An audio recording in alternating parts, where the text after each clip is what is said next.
ప్రేక్షకులకి ఆ లలితాంబిక అమ్మవారి యొక్క అనుగ్రహం పరిపూర్ణంగా కలగాలని మనస్ఫూర్తిగా కోరుకుంటూ మనం ఈరోజు చెప్పుకోబోయేటువంటి అతి ముఖ్యమైనటువంటి టాపిక్ ఏమిటి అంటే, మనము ఈ యొక్క జన్మలో జన్మించినప్పుడు ఒక యోగంలో జన్మిస్తాం.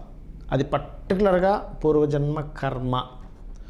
ఆ పూర్వజన్మ కర్మను కనుక మనం సెట్ చేసుకోగలిగితే, అది ఏ రూపంలో వస్తుందో తెలుసుకోగలిగితే, దాని జోలికి వెళ్లకుండా మనం జాగ్రత్త పడగలిగితే 100% మనం సేవ్ అవుతాం. గుర్తుపెట్టుకోండి, అది ఒక్కొక్క లగ్నానికి ఒక్కొక్క రకంగా ఉంటుంది.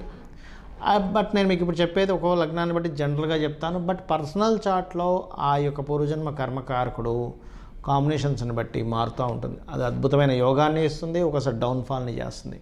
అయితే ఇప్పుడు నేను మీకు చెప్పబోయే దాంట్లో ఏంటంటే, కొన్ని అంశాల జోలికి వెళ్ళకపోవడం వల్ల, కొన్ని చేయడం వల్ల మీరు పూర్వజన్మ కర్మ యొక్క ప్రభావాన్ని చాలా మటుకు తగ్గించుకోగలుగుతారు, హ్యాపీగా ఉండగలుగుతారు. ఒక్కొక్క లగ్నం గురించి మనం తెలుసుకుందాం. సింహ లగ్నము లేదా సింహరాశి, ముఖ్యంగా లగ్నం నుంచి చూసుకోండి.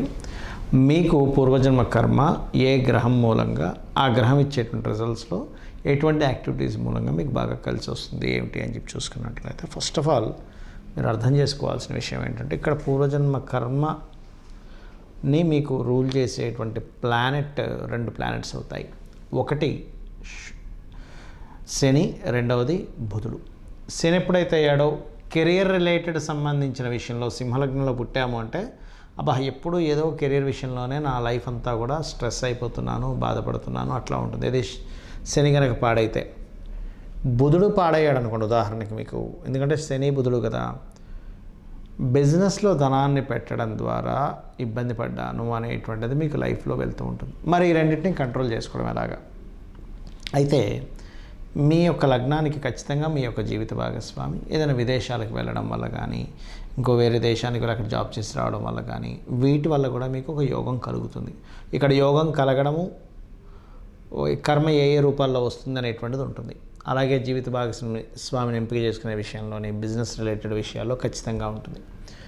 అయితే మీకు ఎప్పుడైనా సరే గుర్తుపెట్టుకోండి, మీ యొక్క జీవిత భాగస్వామికి సంబంధించినటువంటి కెరియర్ రిలేటెడ్ సంబంధంతో కూడా మీ యొక్క లైఫ్ అనేది ముడిపడి ఉంటుంది. మరి అందరికీ ఎలా ఉంటుందంటే కాదు. పర్టికులర్గా సింహలగ్నం వారు ఆ యొక్క అంటే మీ యొక్క లైఫ్లో వారి యొక్క అంటే సింహలగ్నం వారి యొక్క జీవిత భాగస్వామికి సంబంధించిన కెరియర్, ఆర్ సింహలగ్నం వారి యొక్క జీవిత భాగస్వామి విదేశాలకు వెళ్ళి సెటిల్ అయ్యే దాని మీద కంప్లీట్ లైఫ్ మొత్తం. అంటే చూడండి, మనం ఒక్కోసారి కొన్ని విషయాలు డైలీ చర్చించుకుంటూ ఉంటాం. ఆ యొక్క అంశం మీద ఎక్కువ లైఫ్ మనం స్పెండ్ చేస్తూ ఉంటాం. బికాజ్ ఆఫ్ ఆ పర్టికులర్ అంశం మీ యొక్క లైఫ్ని రూల్ చేస్తూ ఉంటుంది.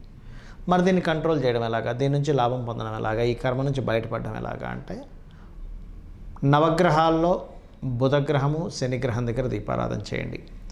దత్తాత్రేయుడి యొక్క నామస్మరణ చేయండి, మీరు ఖచ్చితంగా బయటపడతారు. అంటే ఏం చేయాలి? దిగంబర శ్రీపాదవల్లభ దిగంబర లేదా జయ గురుదత్త శ్రీ గురుదత్త అనే నామస్మరణ చేయండి. అలాగే ఈ యొక్క బుధుడు కానీ పాడయ్యాడు అనుకోండి బాగా మీ జన్మజాతకంలో, అప్పుడు ఖచ్చితంగా బిజినెస్లో ఇన్వెస్ట్మెంట్స్ చేయకూడదు. ఏదో లాభం వస్తుంది అనేటువంటి పాయింట్ ఆఫ్ వ్యూలో మీరు నష్టపోతారని అర్థం. అలాగే శని పాడయ్యాడు అనుకోండి ఎవరికైనా జన్మజాతకంలో, అప్పుడు వివాహ జీవిత భాగస్వామిని ఎంపిక చేసుకునే విషయంలో జాగ్రత్తగా ఉండాలి. ఎందుకంటే ఈ 2 అంశాలే మీ లైఫ్లో మెయిన్గా మీ యొక్క పూర్వజన్మ కర్మని యాక్టివ్ చేసేటువంటి విషయాలు. అదేవిధంగా గోవులకి బెల్లము తినిపించడము, గోంగూర తినిపించడం కూడా మీకు చాలా చక్కటి ఫలితాలు ఇస్తుంది. నవగ్రహాల్లో శని బుధ గ్రహాల దగ్గర దీపారాధన చేయడం వల్ల కూడా మీరు ఈ యొక్క కర్మ నుంచి బయటపడడం జరుగుతుంది. అయితే మీ జీవిత భాగస్వామి ఎవరికైనా అప్పు ఇవ్వడం వల్ల కూడా ఇక్కడ కొంతవరకు ఇరుక్కోవడం జరుగుతూ ఉంటుంది. కాబట్టి ఇవి చేయండి, అన్ని విధాలా మీకు బాగుంటుంది. చాలామందికి డేట్ ఆఫ్ బర్త్ ఉండదు. మరి అలాంటప్పుడు పూర్వజన్మ కర్మను తెలుసుకోవడం ఎలాగా అనేటువంటి చాలామందికి డౌట్ వస్తూ ఉంటుంది. ఇక్కడ మీ లైఫ్లో జరిగేటువంటి కొన్ని సంఘటనలు తీసుకొని, ఓకే నా లైఫ్ దీంతో కనెక్ట్ అయ్యి ఉందన్నమాట అని అనుకుని కూడా మీరు చేసుకోవచ్చు. అంటే ఉదాహరణకి ఎక్కువ అప్పుల పాలైపోతున్నామండి, బంధువర్గంలో అప్పుల పాలు ఇచ్చే నేను ఇబ్బంది పడుతున్నా అంటే మీ పూర్వజన్మ కర్మ దాంతో కనెక్ట్ అయింది. అప్పుడు మీరు సూర్య నమస్కారాలు చేసుకోండి. అలా కాదండి, నాకేదో కలిసి వస్తుందని అన్నారు, నేను దానికోసం తిరుగుతున్నానంటే మీరు ఖచ్చితంగా విష్ణు సహస్రనామాలు చేసుకోవాలి. అప్పుడు కానీ మీరు బయటపడరు, గుర్తుపెట్టుకోండి. లేదు నేను కొంతమంది చూడండి, కొన్ని సినిమా ఫీల్డ్ అను ఫ్యాషన్ రిలేటెడ్ దాంట్లోకి వెళ్ళిపోయి అక్కడ బోల్డ్ అంత ఖర్చు పెట్టేసి, లేకపోతే ఇంకా కరెక్ట్గా చెప్పాలంటే అనవసరమైన గొడవల్లోకి ఇరుక్కుంటారు. అంటే బాగా గొడవల్లోకి ఇరుక్కుంటుంటారు. ఒక చిన్న గొడవ నా లైఫ్లో పెద్ద టర్న్ తీసుకొచ్చింది అంటూ ఉంటారు. అలా మీకు ఏదైనా ఒక గొడవ మూలంగా మీ లైఫ్ ఇబ్బంది పడుతుంది, ప్రతిసారి ఒక గొడవ వల్ల ఇబ్బంది పడుతుందంటే మీరు చేయవలసింది ఏంటంటే లలిత సహస్రనామాలు చేస్తూ ఉండాలి, గోవు క్యారెట్స్ తినిపిస్తూ ఉండాలి. మరి కొంతమందికి ఏమవుతుందంటే ఇక్కడ కట్టిన గృహం వల్ల లేకపోతే ఒక వాహనం తీసుకోవడం వల్ల మీ లైఫ్ ఒక మంచి స్టేజ్గా అసలు టర్న్ అయిపోతుంది. అదే మీ పూర్వజన్మలో ఉండేటువంటి బ్యాడ్ కర్మ. అలాంటప్పుడు చేయవలసింది ఏంటంటే సుబ్రహ్మణ్యేశ్వర స్వామి ఆరాధన చేయాలి. అలా కాకుండా మీరు ఉదాహరణకి జీవిత భాగస్వామి ఎంటర్ అయినప్పటి నుంచే నా లైఫ్ టర్న్ అయింది అంటూ ఉంటారు. అలాంటప్పుడు మీరు చేయవలసింది దక్షిణామూర్తి ఆరాధన. మరికొంతమందికి ఏమవుతుందంటే ఇక్కడ సమ్టైమ్స్ మీరు ఏదైనా ఒక ఫుడ్ రిలేటెడ్ సంబంధించిన బిజినెస్లోకి ఎంటర్ అవ్వడం వల్ల ఇబ్బంది అవుతుంది. అలాంటప్పుడు మీరు చేయవలసింది ఏంటంటే వెంకటేశ్వర స్వామి ఆరాధన. మరికొన్నిసార్లు కొంతమందికి గమనించుకున్నట్లయితే ఇక్కడ గవర్నమెంట్ రిలేటెడ్ వాటి మూలంగా గవర్నమెంట్ కాంట్రాక్ట్ చేయడం వల్ల మీ లైఫ్ తలకిందులు అవుతూ ఉంటుంది. అలాంటప్పుడు కూడా మీరు కాళికా అమ్మవారి ఆరాధన చేస్తే బయటపడగలుగుతారు. మరియు మరికొంతమందికి షేర్ మార్కెటింగ్ ద్వారా కూడా పోతూ ఉంటుంది. ఆర్ సంథింగ్ కొన్ని లైఫ్లో అంటే ఒక్కొక్కసారి ఒక బిజినెస్ చేశాను సార్, అద్భుతమైన వేవ్లోకి వెళ్ళాను, మళ్ళీ డౌన్ఫాల్ అయ్యాను అంటాడు. అలాంటి వాళ్ళు ముఖ్యంగా దత్తాత్రేయుడు ఆరాధన చేసుకోవాలి. మరికొంతమందికి ఏంటంటే వివాహం ద్వారా ఇబ్బంది వస్తుంది. ఒక జీవిత భాగస్వామి ఎంటర్ అయినప్పటి నుంచి లైఫ్ బాగా ఇబ్బంది పడింది అంటే మీరు లక్ష్మీనరసింహస్వామి ఆరాధన చేసుకోండి.